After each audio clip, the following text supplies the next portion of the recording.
Get your cleaver out. This is hand minced pork, cooked in seconds. Great savoury flavour. It's stir-fried pork in oyster sauce. Hey guys, I'm Jeremy from School of Wok, London's premier Asian cookery school. It's Wok Wednesday. I'm excited for it. I hope you are too. I'm gonna go straight in.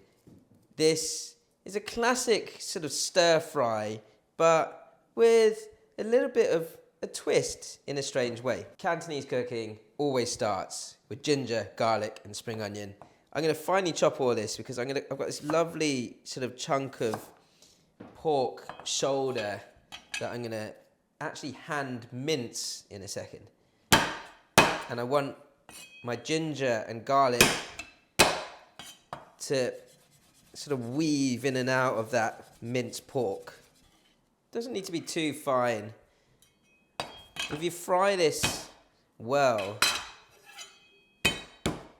then you kind of fry out the heat of the ginger and you get the sweetness that kind of goes in with the pork. So roughly chopped ginger and garlic, and then quite a lot of spring onion for this. And I'll sort of throw it in at the end of the stir fry so it kind of acts as a garnish, but also we'll use sort of half of it to stir fry in at the beginning too. To get all that flavour of the spring onion in with the garlic and ginger and flavour the oil. So because I'm kind of layering the spring onion flavour into the stir fry, I've used the sort of thicker parts of the spring onion, the whiter parts, and a little bit more in at the beginning with the ginger and garlic. I've got this great sort of chunk of pork shoulder here. I'm just going to take off the excess fat. And of course, you could sort of buy some fatty pork mince. But what I'm trying to do here with the knife, which I'll show you, is to create a rough and ready mince. And so just rough sort of slices. I'm not going all the way through straight away because then it helps me to keep it all together. And then sort of mincing or slicing through this like so.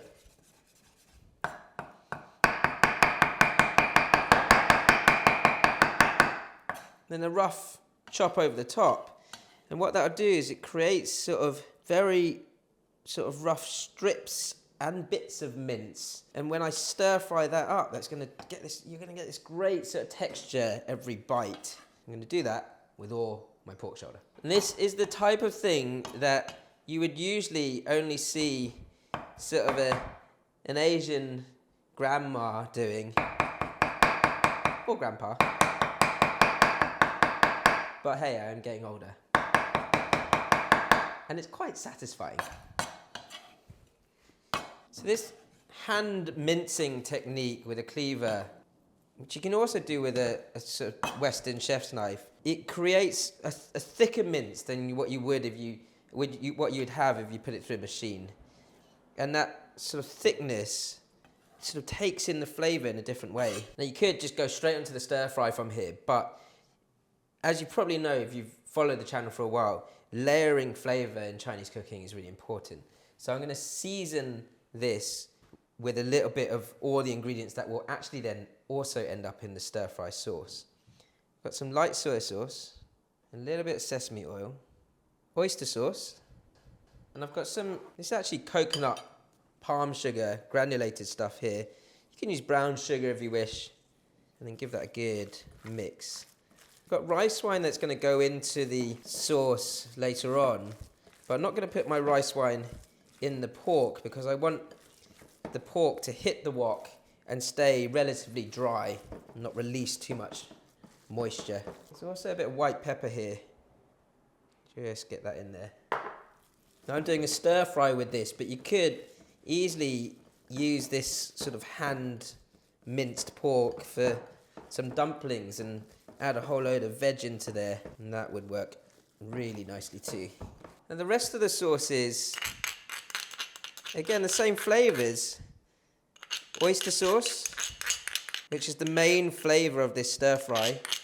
This is real like home cooking, you know. You want a quick stir fry, Some light soy sauce for saltiness. Here's where the Shaoxing rice wine comes in. And then another, let's say, half a teaspoon of brown sugar. The rest of the white pepper. That sugar just balances out savory and salty flavor. And then a bit of chicken stock. Sesame oil. So I've kind of got a mini wok clock of ingredients ready. And that is my ginger, garlic, spring onion as a base. More spring onion to garnish later on. My pork kind of goes in the middle. But I'm going to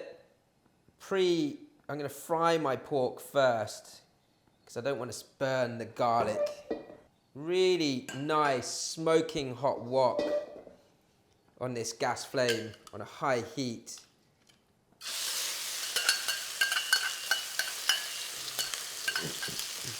Now when you're stir frying any meat like this, yes, you might sort of feel the need to like move it around straight away.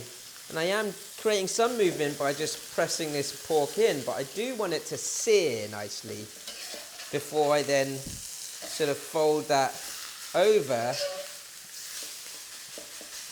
and sear the other side. Once it's had an initial seal, then I can start to cut into that mince a little bit more. The reason for that is that I want to retain as much heat, this high heat, as possible around the wok, so that all the juices of the pork don't sort of seep out into the wok and create this sort of pool of liquid. It's a stir fry, not a boil.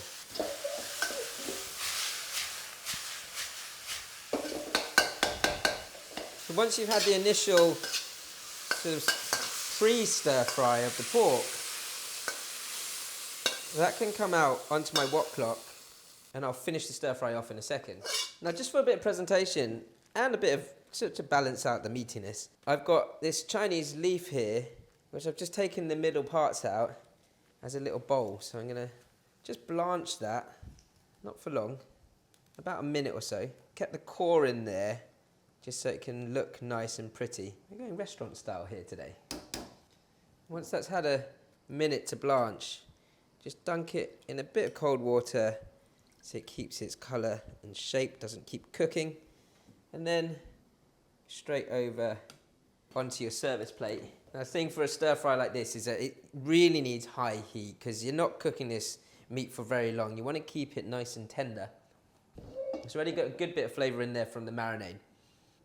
Enough oil for my spring onion, garlic and ginger to sear well. And just swirl that around your wok. Smoking hot once again, and my base ingredients for the stir fry can now go in. You can see all the juice from the mince that otherwise would have sort of come out in the wok from that pre-fry. I don't mind using it for flavour, but you want that initial seal of the meat. Couple of quick flicks through. When you're stir frying, even on a high heat, it's okay to have this sort of intermittent 30 seconds or so to sort of build up heat again before I bring the ingredients back into the wok. My mince is going to go in after this, but I just want to kind of allow that ginger, garlic and spring onion to caramelise a little before I put the mince back in. Smoking hot, this is a little drier now, and so my mince can come back in. I'm not going to move my wok around too much at this point in time because I want it to continue building up heat before I pour my sauce in, because I want the sauce to vigorously boil as soon as it hits the wok and that meat. Smoking hot, sauce in round the edge of the wok, vigorously boiling, bring it to a boil, and then just fold that around the wok. I'm just going to colour this stir-fry sauce with a little bit of dark soy sauce, just at the end. Just makes it a bit more appetising colour-wise. And lastly, I'm a big fan of coriander. You don't have to put it in, but I quite like sort of chunks actually put into the stir-fry with the stalk and all. And then that garnished spring onion, again, the last second of the stir fry. Give it a toss through and then serve it up. So this very simple but hand minced stir fried pork, and layering that flavour and cooking the pork at the right time on the right heat means you should finish with a clean wok. So as I say, home style cooking at its best. And if you can put the effort into hand mincing your shoulder of pork, it does make a difference. It's really lovely and tender, got a lovely bite. You don't just sort of get that grittiness of like machine minced pork. If you like this recipe, you want to learn more, don't forget to like, comment, subscribe, ding, hit that notification bell, and we will see you next time. Thanks for watching.